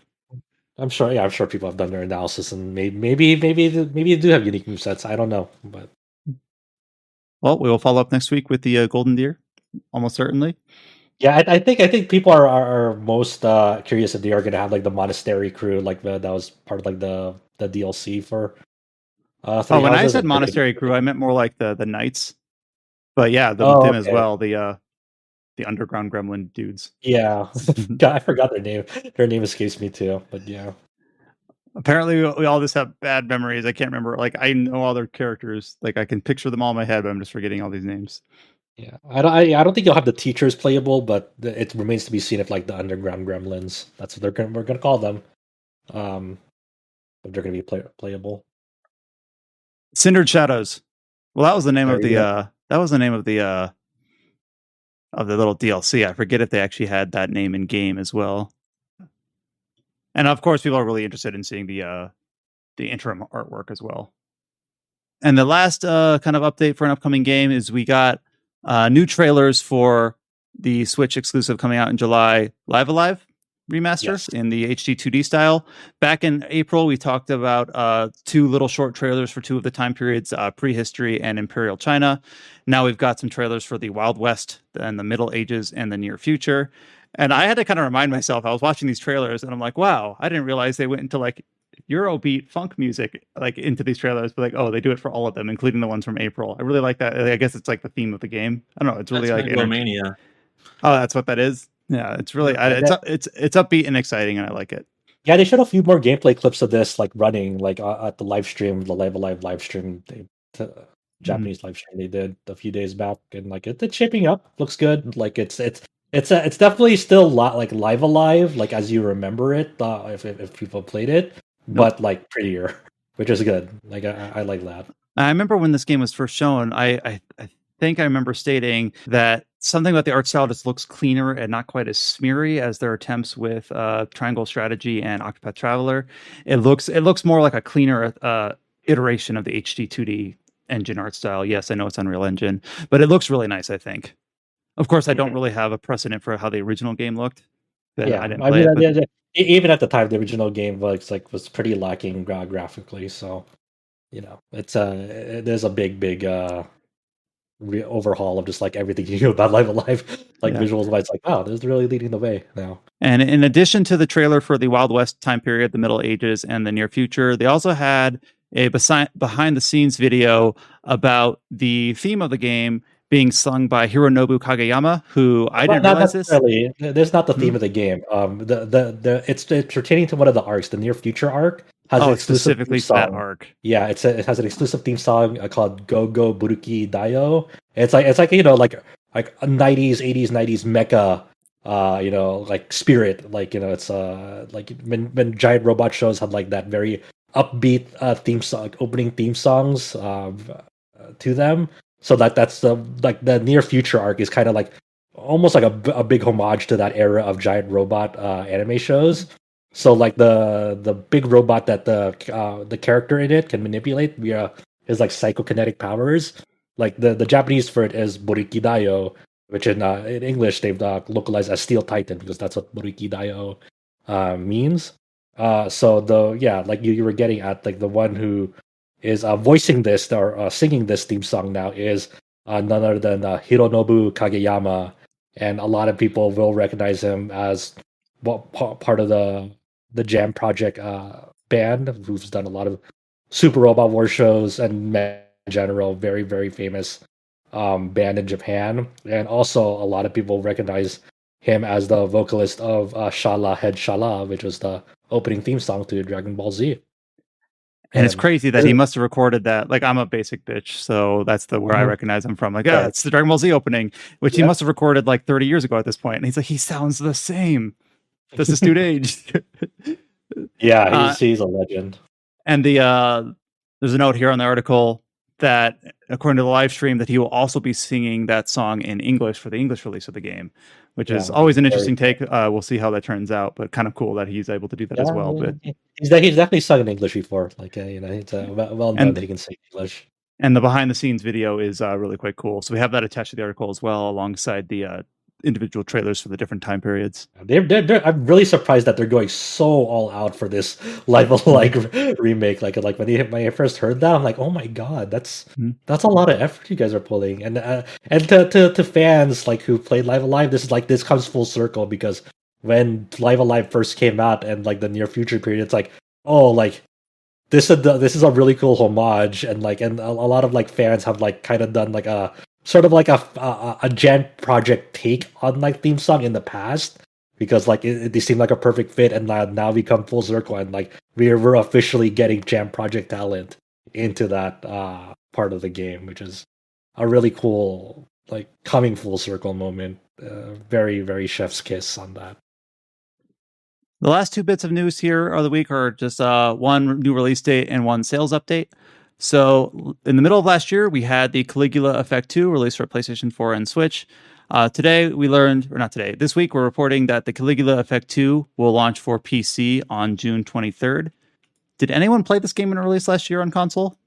I feel like it kind of passed us by. No. Like I want to play the first Caligula Effect before I get to 2. Even though people are saying you don't really have to, but I'm like, I want to. And then I tried to get the Overdose. Yeah, I tried to get to the Overdose remake, and like it just didn't really get my attention, to be honest. But for people who are waiting for like the PC release, we knew it was coming eventually. So what's sort of interesting about this announcement is that this game was developed by Historia, which, to be honest, I don't know what else Historia has done. They did not do the original Caligula Effect. They did do the Overdose editions though. And it was localized by NAS America, and I think it was published by FuRyu in Japan. But anyways, the interesting thing here is that it's Historia self-publishing the PC version. It still has the English like localization, but it's like Historia, not NAS America. It's Historia actually putting it on Steam. So that's kind of interesting. Yeah, I wonder. It kind of reminds me. Obviously it's not a one-to-one comparison, but it reminds me of how Utaware Romono had a different publisher for the PC releases versus its console release. So I don't know. That is a weird one. Like I really wonder how the PC port's going to shape up. Like I have to imagine, because Historia is handling this, that like they're either working on it in house, or they're handed it off to an external, like, or outsourcing the development, but we just don't know who the outsourced developer is. So I wonder what the trademarks look like now on that PC port. And the last news bit here is an update on a sales milestone for the Final Fantasy series. Final Fantasy 15, confirmed by the game's Japanese and English Twitter accounts, has hit the 10 million copies sold milestone for that game worldwide. And this is a milestone that it's hard to get for sure due to the number of re-releases, but it's a milestone that has been previously hit by Final Fantasy X, Final Fantasy VII, and Final Fantasy XIV. So not a milestone that every Final Fantasy game hits. Final Fantasy 15 obviously had its original console release, followed by its Windows edition, and then I guess supposedly its Stadia release as well. I don't know if that's factored in. So one of the best-selling Final Fantasy games, Final Fantasy 15, maybe a little bit surprising on its face to state it like that. Yeah, definitely. That is pretty cool. Like, for I that feel game. like Final Fantasy 15 surprisingly was able to break away from just like the Final Fantasy fandom and like reach a broader audience to a notable extent. People who've never played Final Fantasy just played it. I feel like its reception. I think some of them liked it too. Like to be fair, that surprised me. Like people who never. They never either really played a Final Fantasy game or never really played a RPG in general. Like somehow like gave this game a shot, and like From what I understand, most of them like came away pretty positive on it. It's like, yeah, I enjoyed what I played of it, whether they completed it or not. It's like they seem to have a positive experience with the game. And it is sort of cool because it's a premise that you don't really see much in like standard JRPGs of just like, hey, it's just four dudes traveling around the world in a car. You know? It just what? Like sure. And sure it wasn't like the best received Final Fantasy game to like series fans. But I wonder like if FF16 can like find a similar like stepping stone of like being able to like cater to like beyond just Final Fantasy fans and reach a broader audience because that's sorry, I was going to say that's something that Final Fantasy VII Remake, I won't say it hasn't been able to do it, but not as successfully as Final Fantasy 15 was. Yeah, I agree. It'll be very interesting to see how well 7.2 sells, like Remake Part 2. Yeah. Because sequels almost never sell more than the original for obvious reasons. And like, so the original game sold 5 million, so it's not, that's great. It's absolutely great. But like, will it reach the 10 million? Probably not. And I mean, like we're comparing to like something that came out in 2016. So yeah, but like it's 6 years, like it'll probably get like there'll probably be another re-release eventually. Well, I was actually going to bring that up. Like one thing that's been surprising about this era of Final Fantasy, basically, 14 is kind of its own thing, obviously a very successful own thing, but 13 and 15, like I feel like both those games are ripe for current gen like packaging that bundles everything together and kind of gives it like the 60 FPS, potentially 4K support, put everything in parity. Like Final Fantasy 13, as far as I'm aware, still doesn't have a digital console version. Nope. And like the best way to play Final Fantasy 13 is on Xbox Series through backwards compatibility or heavily modded on PC maybe. So it's just interesting that these seems like kind of missed opportunities to get these games re-released onto PS5 and Xbox Series and maybe touched up on PC potentially. I also think about that FF7 remake hasn't hit Steam yet. So when it hits Steam, supposedly hasn't even hit Xbox yet either. Yeah, I think it can reach the 10 million milestone through its lifespan for sure. But I definitely agree with Brian's sentiment that it feels like 15 is the one that was able to cater to beyond like to mainstream audiences that weren't into FF before. And I don't think Remake has. By the way, this is obviously not official at all, but back in 2018, RPG Site held kind of a poll, just a very simple poll. Your favorite Final Fantasy game, we kind of ranked them. At the time, a couple of years after its release, Final Fantasy 15 rated 5th, behind 10, 6, 9, and topping the list was 7. Alex has expressed interest and has stated in the news post detailing this 10 million milestone for Final Fantasy 15 that RPG Site does plan to kind of hold that poll again to see how things have shifted. So once we have concrete details on if and when that's happening, we'll obviously let you know and kind of give that shout out here. It's always kind of cool to see like to what extent recency bias maybe push Final Fantasy 15 in the top 5, or hey, maybe it deserves to be there. Maybe a few years along the line, it'll still be in the top, echelon of games according to fan reception, at least for our readers. So nothing in place yet in terms of scheduling that, but something that Alex has expressed interest in publicly. So just giving that a shout out here. And that covers us for news for the week. So kind of a surprisingly busy week with lots of meaty updates for announced games, some newly announced games that we weren't expecting, and then of course a lot of teases, both in the terms of deliberate teases of streaming events, and then pulling what we can from trademark details for stuff that's upcoming in June to hopefully look forward to. Again, we've got the features up on the site about the PlayStation Plus new tiered program, as well as the reviews from a couple of weeks ago that I listed out earlier in the podcast. We also have all the news for all the release dates and all the new trailers and website updates from the site up on the site, from the deaf and Japanese websites up on the site. I just wanted to give out a shout out to Josh Torres, who's been really kind of going into a lot of detail on a lot of these news updates, and Adam as well. You two have been basically holding the fort down and making sure that we stay on top of those and get all the details in place in a timely manner. And then, of course, also to James for being able to do some translation work on the Kondo interview from Famitsu. You guys are basically rocking it. Hey, man, and I also got to give a shout out to Kite as well. Kite is also our resident translator for a lot of our Japanese news posts. And as always, he kills it. He's just amazing all around. He does. He's like a silent warrior in the background that kind of gets a lot of these. Like he did a lot of the translation for the Fairy Fencer F website update, as well as translating Nomura's details about the upcoming Final Fantasy news for the 25th anniversary of Final Fantasy VII. So yes, Kite as well is also rocking it. You can find RPG Site on all the social media platforms. Just search for RPG Site on Facebook, Twitter, YouTube, or Instagram. You can join our Discord at discord.gg/RPG Site or hit the link at the top of our homepage. And we will be back next week to discuss, at the very minimum, Genshin Impact 2.7, I suppose, if Chao is here. And also anything else that comes out during the week from any of these teases, if we see any of them squeeze in before the end of May. Until next time, stay safe and take care. And we'll talk to you then. Go, Puruki Dayo.